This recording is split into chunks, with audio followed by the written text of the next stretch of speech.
This is David Ranson. Welcome to HCWE's client webcast for the month of July 2021 on the subject of inflation, its duration, its magnitude, and we're indebted to the Independent Research Forum in London for sponsoring a presentation on these questions. And now I'd like to share what I had to say with you, the clientele. Thank you. Why much higher inflation will be sustained? Well, to forecast how far inflation is going to go and how long it might last, we really have to diagnose it first. The big question is, where does it originate? One hears a lot of opinions, but there's no substitute for studying the historical facts. That's what I do for a living. And in this presentation, I'm going to review what these facts are, or the salient fact. They place a lot of doubt on central bank thinking, and especially on the thought that the inflation surge is transitory. So this presentation documents my long-held belief that the principal cause of inflation is currency depreciation, and that depreciation is a symptom of diminishing public confidence in our monetary system. Currency depreciation turns out historically to be so dominant a factor in the explanation and prediction of inflation that for practical purposes, it can be treated as the whole story. So if we go to the next slide, is just an example of a piece of work we published. This is how long I've been working on this. Actually, this is a relatively recent one, especially on the topic of the connection between currency movements and inflation rates. So going to the first exhibit, let's look at recent evidence from the pandemic prior to the current outbreak. That's the next one, Oscar. My first slide shows two fast-moving indicators of US prices during the pandemic. The rate of inflation, as you see, went negative in the early stages of the crisis, and then back to positive again after the economy bottomed in April last year. So in effect, the price level performed a round trip. But why? Well, included in the graph is a simultaneous round trip in the foreign exchange value of the dollar. It's a mirror image relationship with inflation, and it's highly suggestive, and it's the starting point for my story. Let's go on to the next slide, which is basically what I've derived from a lot of work, essentially empirical work, over the last many years. History tells us whether economic variables are correlated in the way we often assume they are. For example, there's an empirical correlation between money supply growth and inflation, but it's not what we think. It's negative, it's inverse. Supply-demand imbalances are a major argument used to explain inflation, but I think that's quite wrong logically. They can explain relative prices, the price of one product or one good in terms of another, but not the general level of prices in terms of money. History also tells us what's a leading indicator and what's a lagging indicator. Wages, for example, don't lead prices, they lag behind them. So for all of these reasons, I conclude that a lot of widely believed doctrines about inflation don't convince me. Let's go on back to the data again. In the next slide, we see what's happened since late last year to these price indices, and I've included the CPI. It was in the last few weeks of 2020 that the inflation surge suddenly took off. Things were fairly stable before then. Now, some price indices make the point more dramatically than others. Prices are more sensitive at the producer level than the consumer level, and prices in the goods market are more sensitive than in the market for services. This has a lot to do with the way price information is collected by the government. We're not dealing here with markets that are clearing every 5 minutes. The government visits a range of different places to collect price information, at the once a month at the most frequent. And a lot of these prices are quoted prices or stipulated prices rather than prices that are clearing markets. Slowly moving price indices do catch up eventually to fast-moving price indices. So we can't assume that the producer price index has gotten out of control and will come back to agree with what the consumer goods index or the CPI is telling us. It actually works the other way empirically. So according to the producer price index here in the graph, the US has already experienced 15% inflation in only 8 months. That's why I believe we're dealing with much higher inflation. The question of whether it'll be sustained, well, that's one of the things we go on to here. Let's go on to the next slide. I had fun putting this together. Inflation has been a familiar problem since ancient times. Back in the day, the Romans experienced it on a large scale and knew exactly where it came from, diminishing public confidence in minted coins. It's fun in Exhibit 4 to review what one of the best books on the Roman Empire says about it. At that time, it was a question of actively debasing the coinage. As the population realized that they contained less and less precious metal, their value depreciated. Today, it's a question of passively allowing fiat money to fall in value. It's not the same physical mechanism, but I think it's the same logical process. In the absence of any link with precious metal, confidence in money has become fragile. We're dealing with paper, and the paper has no intrinsic value. Next slide, please, Oscar. We can see the link between inflation and currency depreciation most clearly by comparing different countries. Currency movements have a great impact on relative inflation. This is more and more evident if we use longer and longer time horizons. So in this exhibit, I'm using data since 1985, 35-year time horizon, and I'm looking at some of the most important currencies. Germany and France are separate because they have different inflation rates, and also they, before the introduction of the euro, they also had slightly different currency behavior as well. So over the long haul, we can see every percentage point of depreciation leads to 1% of relative inflation, approximately. We can be more precise later on.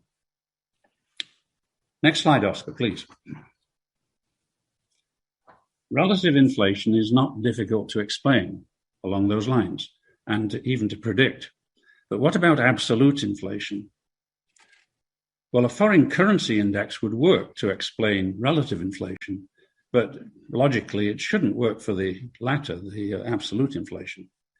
Going back to the age-old idea that the only thing you can trust is precious metal, we could use the price of gold. Many do.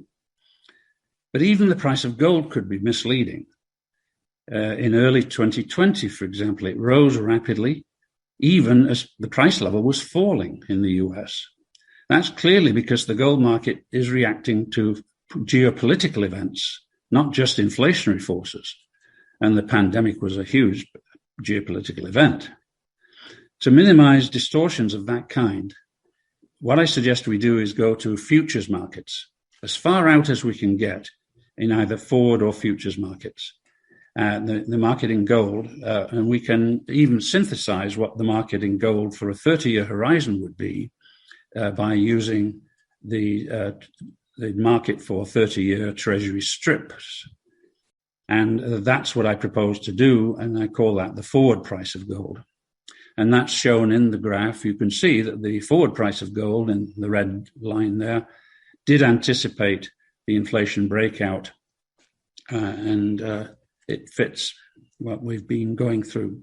I did a lot of testing, and I'll show you some of the results on the history too. Let's go on to the next slide. So here are the three different ways to identify and measure currency depreciation. They don't always agree. The two most popular benchmarks are foreign currency. So I'm using DXY in the left panel of this graph. And as you can see, it works pretty well. This is data going back to the 1980s. It differentiates between inflation being high and inflation being low successfully, and with a lead time of 1, 2, or even perhaps 3 years. In its earlier history, the price of gold was actually superior to foreign exchange as a warning of US inflation. For example, the biggest example, after the end of the gold standard, most countries kept their currencies stable relative to the dollar. So all currencies depreciated sharply relative to gold. The foreign exchange value of the dollar failed to anticipate the inflation that surged everywhere, but obviously the gold price did anticipate it. This exhibit shows the different picture in the low inflation period since 1987. And if we compare the three panels, it's clear that the spot price of gold worked less well than foreign exchange, but the best of the three is the forward price of gold, which appears in the third panel. Next slide, Oscar, please. The current situation is worryingly similar in some ways to what occurred in the early 1970s. Since last year, the dollar has fallen only slightly against foreign currencies. That's not much of an inflation signal in that respect. Yet all currencies have depreciated relative to forward gold. That's an international inflation signal. And as this exhibit illustrates, inflation has already taken off around the world.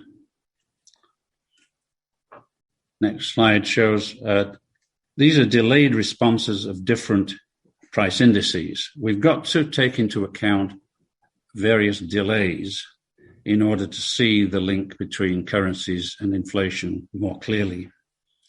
Inflation in some countries is slower to become visible than in others. It's partly a technical matter of how they collect the data and what kind of data they collect. And even within a single country, say the US, some price indices respond more quickly to currency depreciation than others.